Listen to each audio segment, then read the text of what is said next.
Hati-hati kalau berpikir ya. Kan Anda ngelihat angkot berpikir, ngelihat duren sawit berpikir, gitu? Ngelihat Batu Raja, Ogan Komering Ilir berpikir. Jadi tidak pernah tidak berpikir. Maka hati-hati berpikir, karena kalau Anda berpikir, dia mungkin akan menjadi ucapan. Jadi setelah pikiran dia menjadi ucapan. Maka tingkatkan kehati-hatiannya di dalam mengucapkan sesuatu, karena ucapan itu akan bisa menjadi tindakan atau perbuatan.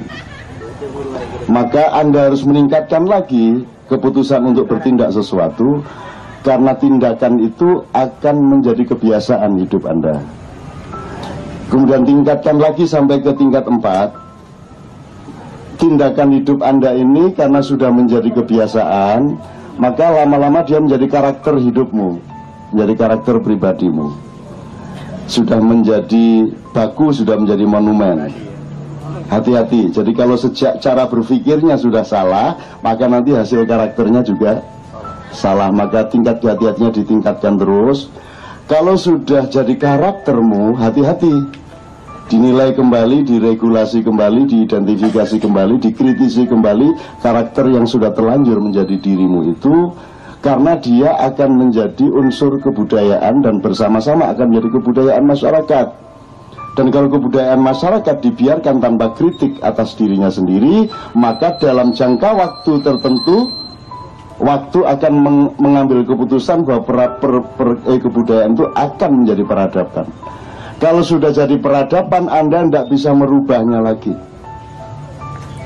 Demikianlah Indonesia dengan korupsinya, Indonesia dengan kecurangannya, Indonesia dengan kedengkiannya, tidak bisa dirubah lagi. Maka pisahkan dirimu dari Indonesia yang itu. Temukan dirimu. Temukan dirimu. Kamu regulasi lagi, kamu teliti lagi benihmu, kesejatianmu. Kemudian kalau kamu mulai berhati-hati lagi mikirnya, karena sehat tidak sehat ditentukan oleh benar nggak kamu mikirnya. Misalnya kamu melihat kasus korupsi, kalau di sinimu tidak benar kamu ngitungnya, mikirnya, maka dia akan menjadi susunan saraf yang nyerimpeti hidupmu. Jadi ketidakbenaran berpikir itu akan membuat destruksi dan disorganisasi dari saluran dan struktur sel-sel maupun urat-urat saraf-saraf dari otakmu. Disorganisasi saraf-saraf otak akan menciptakan perintah-perintah sengaja atau tidak sengaja kepada seluruh badan. Maka seluruh badanmu itu akan mengalami ketidaksehatan pada jangka yang panjang. Kalau kekeliruan dari otak itu diterusin, dibiarkan, maka kamu akan mengalami sakit. Anda lihat banyak gelandangan 40 tahun di jalan, tidak jelas makannya, tidak punya tempat tinggal, tidak berteduh waktu hujan, panas juga langsung mendera dia, tapi dia sehat. Banyak ya gelandangan seperti itu. Kenapa? Karena tidak ada urusan pikiran, beres pikirannya. Sementara Anda tiap hari dipecah, nonton TV pecah, ini, nonton mutilasi pecah. Sekarang mutilasi sedang dibunuh loh. Kalau nggak percaya, lihat TV.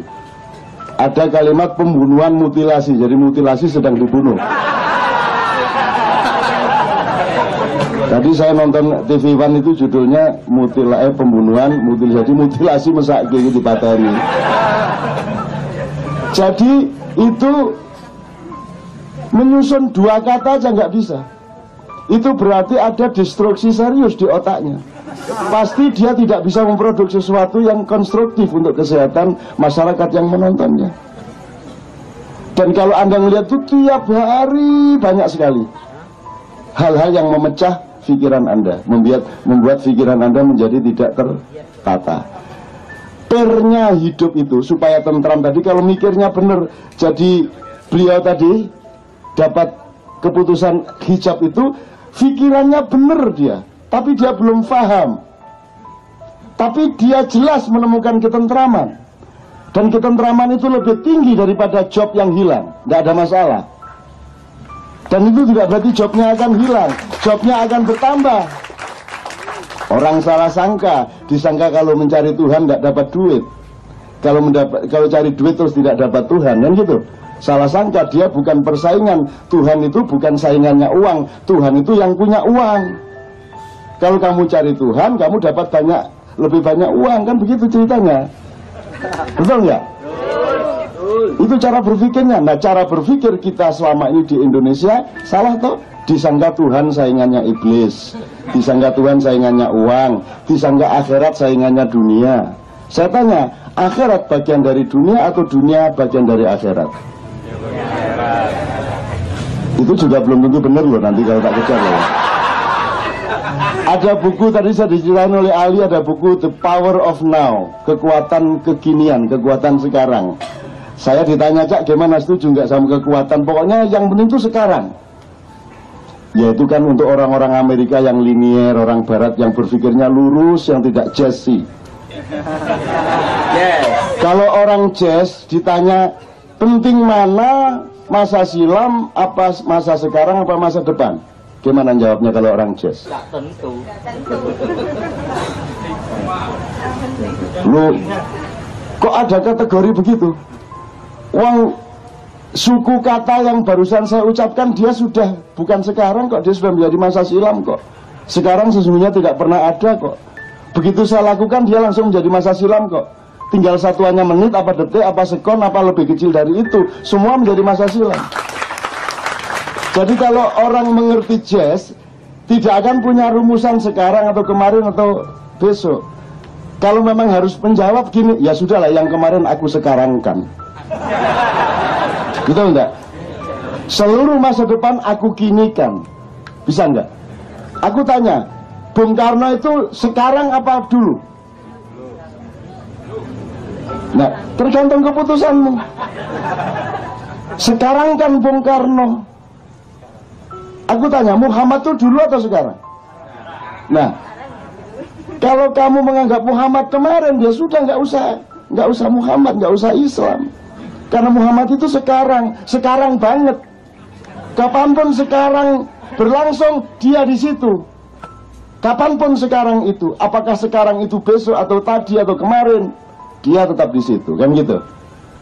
Jadi itu tergantung cara berpikir Anda. Jadi Anda tinggal pilih. Kalau mau tentrem, pikirannya ramping, ya, jangan peduli sama macam-macam urusan negara. Pokoknya ngurusin itu doang. Yang paling selamat adalah orang yang kita sebut gila. Dia sudah jelas urutannya gini, udah beres, tidak ada masalah, sehat walafiat badannya. Tapi kalau Anda kan tiap hari, lu gini belok, gini nekuk, gini jungkir, nggak karu-karuan pikirannya, maka muncul stres, muncul pusing kepala, muncul perut sakit, muncul stroke, muncul daya tahan tubuh berkurang, karena perintah dari sini tidak utuh. Jadi parnya hidup adalah berpikir yang benar. Anda harus benar mikir apa saja, bahwa tidak bisa melaksanakan tidak masalah, tapi sudah benar di sini. Anda tidak bisa menjatuhkan presiden, tidak masalah, tapi Anda tahu presiden salah atau benar secara tepat di dalam otak Anda, gitu loh. Ngerti ya? Kalau di situ saja tidak tepat, itu nanti akan menciptakan sakit-sakit. Jadi anak kayak mobil tanpa pir. Pirnya hidup adalah kesehatan berpikir, bukan hati. Hati itu tidak ada urusan, dia diem aja lah kamu.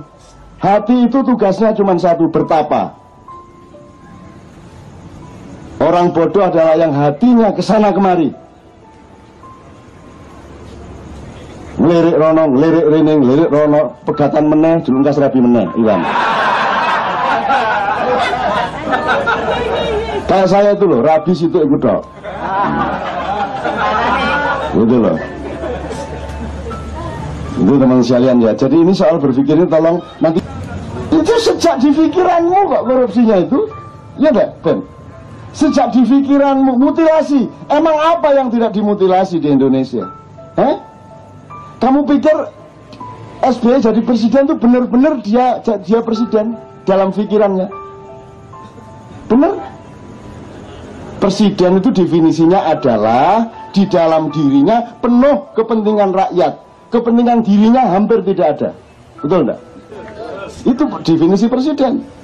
Di dalam dirinya penuh rakyat dan Allah dan Tuhan. Tuhan dan rakyat menyatu, manunggaling kawula lan Gusti. Di dalam dirinya tidak ada dirinya. Di dalam dirinya hanya ada rakyat dan Tuhannya. Dan dia tidak akan menyakiti rakyatnya karena Tuhannya akan marah. Dia tidak akan khianat sama Tuhannya karena rakyatnya akan sengsara.